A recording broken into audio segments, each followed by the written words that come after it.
Hi, guys. Welcome to another episode of the WIT Podcast, where we delve into conversations that make you ponder and wonder, what is that?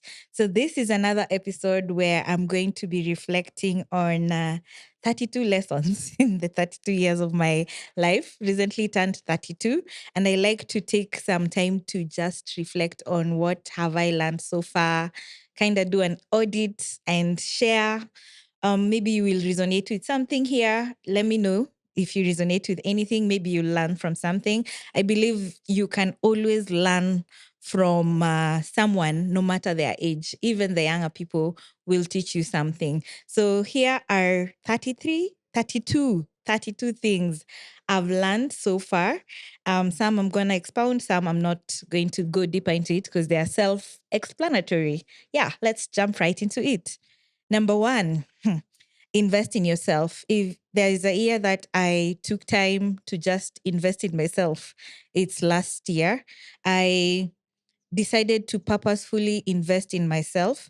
And it's important to do so, especially if you're feeling burnout, if you're feeling lost, if you're feeling a bit confused with what direction you need to take. That's your wake up call that you probably need to invest in yourself in that area. So, ways that I invested in myself last year have really paid off, especially in things that I'm continuously doing. For example, I did life coaching sessions for the first time with a very amazing life coach. And I was just stuck as to what direction my life was going. I felt like I was all over the place. But she was able to really gather my thoughts, help me create a plan and a purpose. And even when I feel lost, I go back to that plan, look at it, and get re-energized as to the direction I'm taking. Another valuable thing I did last year was do financial classes. I didn't know I was really bad at money until a friend pointed it out. I would not have taken it well if it came from my husband, but both of them agreed I needed a money coach. And we delved deeper into my money habits and why we act like that. And I was able to make so much progress with how I moved forward. Another thing I did was branding sessions, which really changed my mind as a content creator, as a business owner. um, you might be so immersed in working with other people and not really identifying yourself and your purpose. So when I did branding sessions with a company called Build and Rebuild, they really, really changed and shifted my mindset in ways I cannot explain enough. But I would tell you, invest in yourself. Like, it all comes back. When it comes to physically, I decided to take my physical health into my hands. Like, I went for swimming, cycling. I was looking for activities that are fun for me and can make me physically fit. So I really invested in myself. I got a bike as a gift. I love cycling. I went for swimming classes. I perfected the skill. And that even gave me confidence to pour back into my son, who was two at that time, to go for swimming classes. So if there's a lesson here, invest in yourself. I also went for a podcast masterclass, and it was very eye opening. There are things I knew, and just going for that class affirmed them and gave me like direction. So, point number one, invest in yourself. You'll never regret. Number two, plan your damn birthday. Stop leaving so much power into the hands of people. Be in charge. If you want to go somewhere for your birthday, plan it. Like, I don't know why in my 20s I was a bit lax about hoping to be surprised. And then my 30th came, there was a big bash that really wasn't me. It was just my husband's personality. In fact, he says that was his best birthday. And I gave away so much power. And I was like, I could have planned my birthday. So what I learned from that time is, just plan your day. It's your big day. How you want to spend it, plan it. Be very specific and you will enjoy. I planned my 31st birthday, saved up, went for a staycation to a very nice place. It was so nice. Like, it still remains one of my best birthdays. So take control, take your power back, plan those important days that are for you. Number three, show up in a way you know is best for you. What I mean by this is, don't show up in a way that people are showing up, because that's how people are showing up. So, for example, there was a time in my 20s I was kind of obsessed with the fact that fitness equals gym. And going to the gym meant going to the gym in the morning, because that's when people are posting, have you gone to the gym? Have you worked out? And I was struggling. Personally, I don't get those endorphins or whatever good feel hormones in the morning that people talk about. Oh, they've worked out, they're energized for the day. For me, if I work out in the morning, I'm going back to bed. So I had to make peace with myself that that's just not me. If I was to go to the gym and I go to the gym in the evening, it worked way better for me. So my point is, show up in a way that you feel is best for you, not just for others. Number 4, learn how to navigate conflict. It's a part of life. It's normal. Stop escaping it. Face it. Just learn how to maturely navigate it without losing so many relationships. Number 5, do it afraid. So last year, as much as I invested in myself, I found that I was so scared to do the things that I my mind had conceived. Like, I had so many ideas from the coaching sessions that I attended, but I was too afraid, to a point that at the end of the year, I was looking at my notebook. In fact, it's this notebook. All the ideas I got from my sessions, I hadn't implemented so many of them.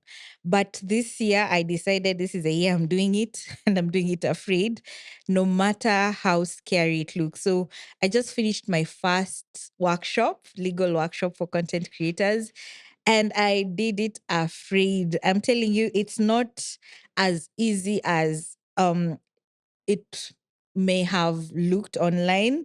Planning it, confirming attendance, pushing people to even attend. Oh my God, it was crazy. At some point, you want to just call it quits, have an excuse that this workshop is cancelled. But the fact that I did it, the feeling is so out of this world. So do it afraid. Then do an audit later and then see what can be done better. But I'm telling you, you'll be full of regret if you don't do it. So do it anyway, but do it afraid. Number 6, look at rejection as redirection. I don't know if it happens to everyone that there's a point in your life you might experience rejection, and it may hurt. It may hurt really deep. In my career, I think I've experienced it, but in subtle ways. But then in a big way, it happened when I turned 30, and it really set me back. It really put me down. I was working with a brand and we really fell off just because of some issues that I wouldn't get into. But then I looked at it like rejection, and it put me down.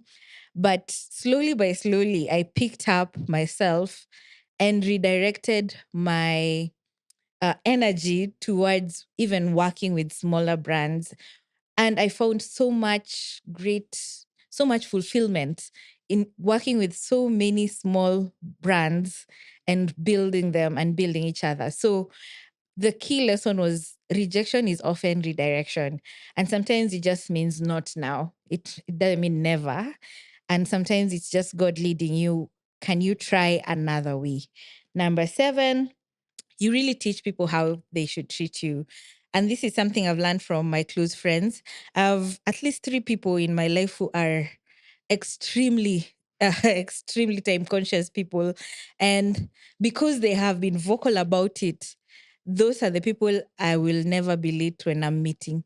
Very rarely will I be late when I'm meeting them. And I have really learned from that experience with those people that you really teach people how they should treat you. If you accept mediocre, then you will forever be treated the same way. So teach people to also treat you the way you want to be treated. Number 8, accept your weakness and work on them. Be honest with yourself that I'm weak in this area and I need to work on it.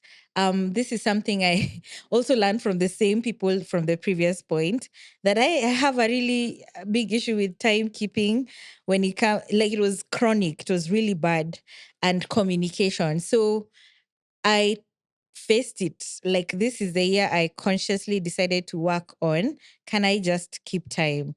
Unless it's really avoidable, can you communicate that you can't keep time? So be an honest human being with yourself, do an audit, accept your weaknesses, and then work on them. It's no longer cute to say, that's just how I am. No, really work on yourself. Then number 9, you have to invest in people, especially if you want to build a relationship. So I really didn't think in adulting you can make friends at all. I thought I've already made my friends. Then I met people along the way, and I saw how intentional they were pouring into me. You invite me for things, you invite me into your personal space or personal journey. And through that, I have learned that these people are actually awesome human beings that I want to be a part of. So I have really learned that in the adult friendships that I have made, and adult I mean like friendships that I've made, especially in now my early 30s, it takes a lot of intentionality, and you kind of have to invest in people in as much as they invest in you so that you can keep and build a relationship. Number 10, you'll never be 100% ready, whether it's for baby number 1, baby number 2, or for that big job, or whether it's to execute an idea. You'll never be 100% ready. Never. You just have to take the step. Number 11, sleep is important. Prioritize it. Like, a human being can't go 3 days without sleep, but I think you can go 3 days without food. So sleep is very important. Be intentional with your sleep. I became really intentional with good sleep habits after I became a mom, because that's when sleep deprivation is beyond your control. But I became very intentional, cutting off screen time for myself before bed, going to bed early, just good sleep habits and prioritizing. Sleep is important. When you don't sleep, you're a nasty human being. That's just the truth. You are low moods and everything. So you want to appear as the best version of yourself, prioritize rest. You need it. 12, accept body changes. Your 20-year-old body is not the same body that you'll have in your 30s, and that's fine. I don't know why when we're in our 20s, we were obsessed with the fact that, oh, I feel fat. And then you look now back at the photos and you are really thin. So just accept that your body is changing. How you look now, you won't look in your 40s. How you look now, you won't look in your 50s. What matters is, are you healthy? I think that's the ground rule. Number 13, if you never ask, you will never know. And that's something I've learned from a close friend called Noni. Like, it's either a yes or a no at the end. So if you never ask, you'll just never know. So as someone who's always afraid to just approach someone, can we work together? If you really never ask, you will never know. And if it's a no on the other side, it's not gonna kill you, it's just gonna redirect you. Then number 14, imposter syndrome attacks that which you are very good at, that which you're actually good at. That's when imposter syndrome strikes. That's when you think, oh, am I really good at this? Will I be able to do it? When you start having feelings like that, just know that that thing is actually what you're good at and what you really value. So work hard against the imposter syndrome to do it. Yeah. Number 15, stop getting attached to money. This is something I've learned over the years, and I learned it in my money coaching sessions. Like, I'm so attached. I don't want my balance to go beyond a certain point. Those people are very happy to see money in my account just doing nothing.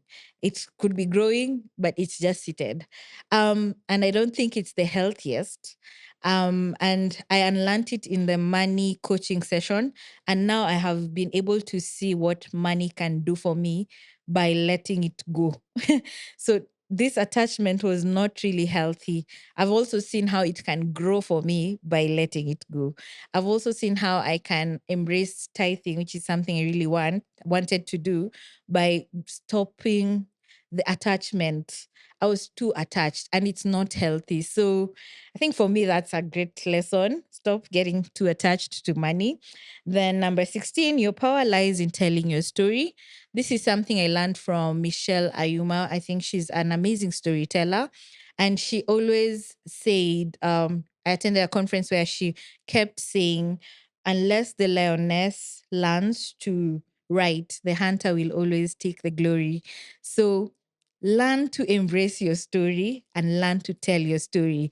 There's someone who gains from a misrepresentation of your story, and there's so much you will gain from telling your story because it's what uniquely makes you you. So embrace your story, but also learn to tell it. Everyone has a story. Learn to tell it. Number 17, it will make sense one day. I say this as someone who was really, really, really confused and lost in my 20s, early 20s, career wise. I did a course I was not so passionate at, but I was good at. I got a job I was not so passionate at, but I was good at. And then from there, I've just been trying life. You know, me, I'm that person who, you want to try this? I try. You want to try content creation? I try. You want to do this? I tried. I have been a music instructor. I've been a lawyer. I've been an advocate. Have been so many things in my 20s, and I'm so glad that I tried, because in my 30s these different areas of my life are starting to actually make sense and come together. So if you are in a space where you don't even understand why you're doing the things you do, but you have to do them anyway, just know that it will make sense one day. Yeah. 18, you owe it to yourself to show up without excuses. So you don't owe anyone else but yourself, like, to just show up, and be very honest with yourself when you're making excuses. So many of us make excuses. Oh, I can't do this because this and this. This year when I wanted to resume content, because I took a lot of break because of pregnancy complications, I had the chance to, I had an idea to have a bump style series, and I was like, I can't do this because my camera is spoiled. Then keep I keep hearing the words, what is in your hands? And that's what you need to use. What was in my hands was a good phone with a very good camera. And I just kicked off the series, and the series led to a lot of growth on my platform. So be honest with yourself when you're really making excuses, but just know that you owe it to yourself to actually show up for yourself. 19, stop overthinking, stop overanalyzing. And especially as a creative, we tend to do this a lot. This is my greatest, this is like my mantra this year. Just stop overthinking. If the idea has come to you, execute it. As a content creator, you can really sit with content, doubt yourself. It's not going to help. Just the content actually that you create them with least pressure, like least pressure on yourself, it's actually what does best. So just stop overthinking, stop overanalyzing, just do what you need to do. 20, do things that slow you down a little bit. I feel like in this world, we are a bit overstimulated because of the internet, because of screens. We are constantly catching up with 1,000 people on the internet. This one has done this today, this one has done that. Your brain is kind of overstimulated. But when you do things that slow you down, you start appreciating the little things in life. Things like cycling, things like swimming, things like reading a book, anything that makes you just cut off from the internet because you're taking in too much, you will start appreciating the beauty of life. So I challenged myself to even read books this year, and I love how it cut off my screen time, how it made me learn so much. Even when I started cycling last year, I was cycling like the whole of Southern Bypass. It was really, you start to notice there was a tree next to you that you never knew. You start to notice buildings, things that slow you down just make you appreciate life more. So if you can find one activity that slows your mind down, do it. Number 21, it's not the traumatic event that matters, it's what you do after. So this is especially if you're going through something really major, whether it's loss of a job, loss of a loved one, just something really traumatic in your life is happening or has happened, I learned that it's really not what has happened that matters, but what you do after. If you can be able to make the pain to fuel the purpose, then you will beyond it. So what happened to you didn't really happen to you, but happened for you. That's really deep right there. Think about it. Number 22, build your tribe. You need people to go far. You really need people. And this I learned from a friend. You really need people who can push you, who can say your name in greater spaces. And you have to be intentional about building that tribe. You can't move alone if you want to go far. Just be very intentional that I want to work with this person. It's something you can communicate to them. I think we can work together and work together like this and like this. There's a lot of strength in collaborating. So build your tribe. They're going to take you far. Number 23, your money mindset matters. It really, really matters. For very many years, my mindset was stuck on there's no money in January. Like it was, I think it's a cultured thing. We call it January in Kenya, where you stay hungry. But really, your money mindset matters. I challenged myself this year to stop thinking like that, to unlearn that money mindset, that particular one. Because I remember if you were a small brand and you wanted to work with me in January, I would already make excuses that, people don't have money in January. Why can't we do this in Feb? Until this year, I decided, let me unlearn that. And I told one of my friends, one of my friends actually approached me and said, can we work together? I want you to do this product review. I want you to push for me this particular item for like whatever I do on Instagram. And I said, okay, I'll do it. This is the rate. And she paid. But in my mind, I was just wondering, do people have money? How will we do this? And shock on me, once we did the review and she sold out on the items, I was like, people actually have money in January. So it was a good wake up call, a good learning point to unlearn that mindset. So your money mindset really matters. 24, I don't know who needs to hear this, but go for physiotherapy, especially if you are a mom, if you are pregnant. Physiotherapy changed my life. I had body aches. I had no idea why they were happening. Carrying life within you changes the structure of your body. Be very intentional with taking care of your body. So I didn't know that you should be going for physiotherapy after a C-section, before you give birth. I didn't know all those things until I met a physiotherapist, and she worked on me like, whew, it was mind blowing. She educated me on changes that have happened to my body that I didn't even know, that were causing so much pain. Even the more I exercised, I was doing the wrong exercises. So I don't know who needs to hear this. If that back pain is not going away, just go for physio. You actually need it. Then 25, protect your space. You can't really control how people act, but you can protect your own space. You can control your own reactions. So, and this, I think, especially in marriage, where you think your partner should always act in a certain way, but you can't really control anyone and everyone. Please make peace with that, but you can control your reaction, and you can decide to protect your mental health and your space. 26, difficult conversations are very difficult, but are the most necessary.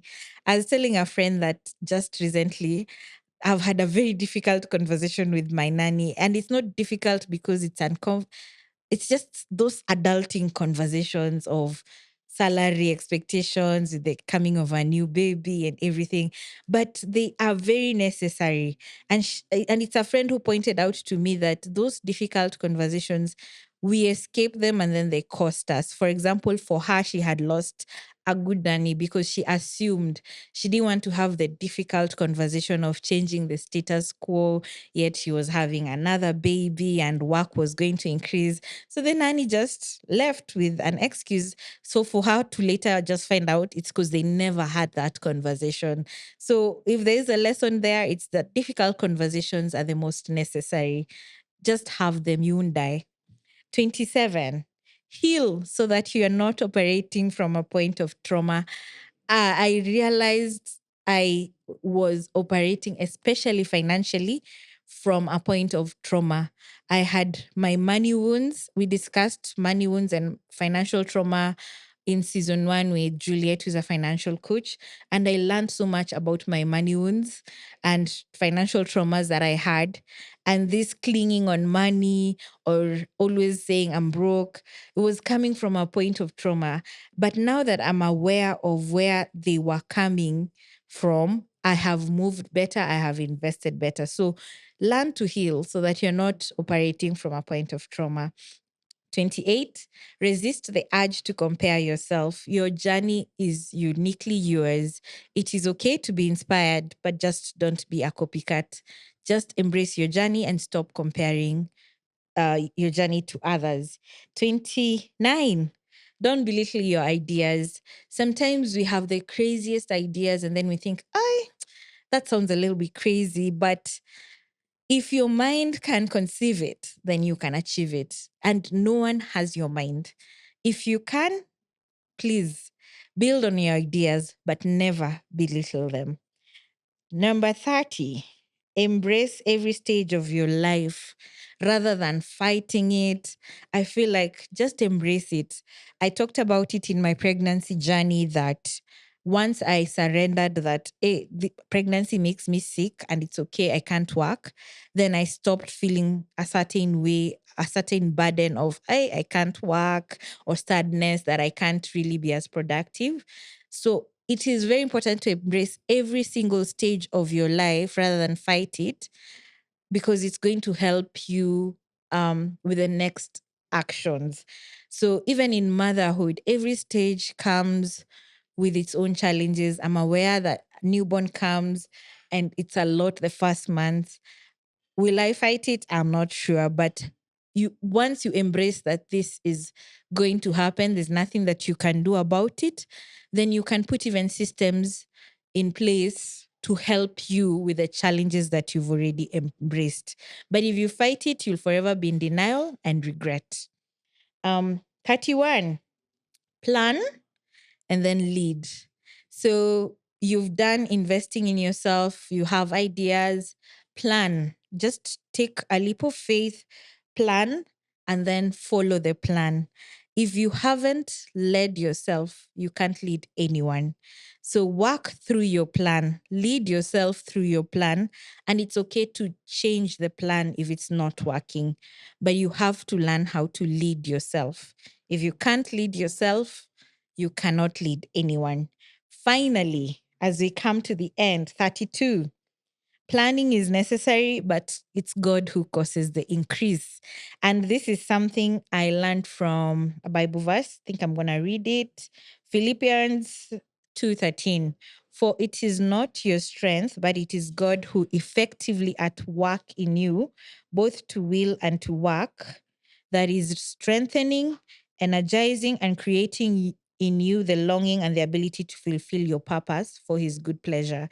So we may plan to do so many things, but if you don't really commit it to God, you may never increase.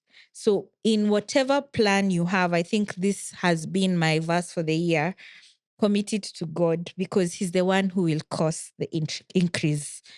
He's the one who will give you strength to do it, even on days when you feel like you can't really show up. Yeah, so those are my 32 little nuggets as I have turned 32 that I'm carrying along with me in this new chapter and that I hope you can learn from. Until next time, bye bye.